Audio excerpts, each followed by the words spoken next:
Hello మా video నచ్చిందా వెంటనే లైక్ అండ్ కామెంట్ చేయండి. ఇంకా మా Andhra Vilas movie news channel కు సబ్స్క్రైబ్ చేసి నూతన వీడియోల కోసం బెల్ ఐకాన్ నటుడు, దర్శకుడు రిషబ్ శెట్టి తాజాగా కాంతారా చాప్టర్ 1 భారీ విజయంపై స్పందించారు.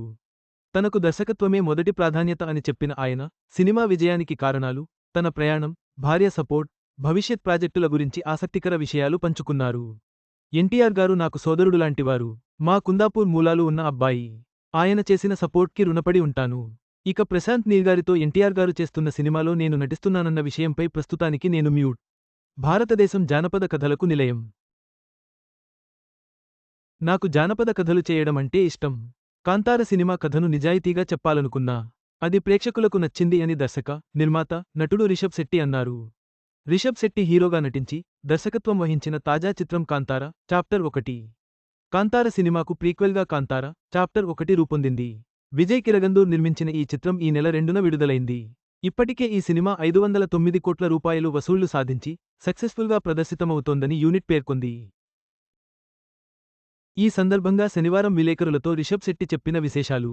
కాంతార సినిమాకు ఎలాంటి స్పందన లభించిందో, కాంతార, చాప్టర్ 1కు అలాంటి గొప్ప రెస్పాన్సే ప్రేక్షకుల నుంచి లభిస్తోంది. కాంతార చేసేటప్పుడే కాంతార, చాప్టర్ 1 గురించిన ఆలోచన ఉంది.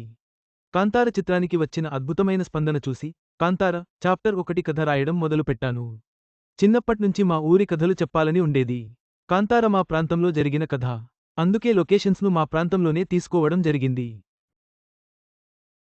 మేజర్ షూటింగ్ని మా ఊర్లో వేసిన ఓ ప్రత్యేకమైన సెట్లో జరిపాం. నాలో దర్శకుడు ఉన్నాడు, యాక్టర్ ఉన్నాడు. ఈ రెండింటిలో ఏది ఫస్ట్ అంటే డైరెక్షనే అని చెబుతాను. ముంబైలోని ఓ నిర్మాణ సంస్థలో డ్రైవర్గా పనిచేశాను. ఇప్పుడు మంచి సక్సెస్లో ఉన్నాను. ఆర్టిస్టుగా జాతీయ అవార్డు అందుకున్నాను. నా జర్నీలో భాగమైన అందరికీ ధన్యవాదాలు. అలాగే కాంతార జర్నీలో, నా జీవితంలో నా భార్య ఇచ్చిన సపోర్ట్ను మర్చిపోలేను. ఒకవైపు కాంతార సినిమాలకు కాస్ట్యూమ్ డిజైనర్గా చేస్తూనే, మరోవైపు నన్ను, నా పిల్లలను జాగ్రత్తగా చూసుకుంది. తను డబుల్ రోల్ చేసింది. ప్రస్తుతం తెలుగులో ఓ పీరియాడికల్ మూవీ, హిందీలో ఛత్రపతి శివాజీ మహారాజ్ బయోపిక్ చిత్రాల అనౌన్స్మెంట్ వచ్చాయి. కానీ నా నెక్స్ట్ ప్రాజెక్ట్ జై హనుమాన్. మొత్తం మీద రిషబ్ శెట్టికి దర్శకత్వంపై ఉన్న మక్కువ, తన సాధారణ నేపథ్యం నుంచి వచ్చిన విజయం స్ఫూర్తిదాయకం. జై హనుమాన్తో ఆయన తదుపరి ఏం చేస్తారో చూడాలి.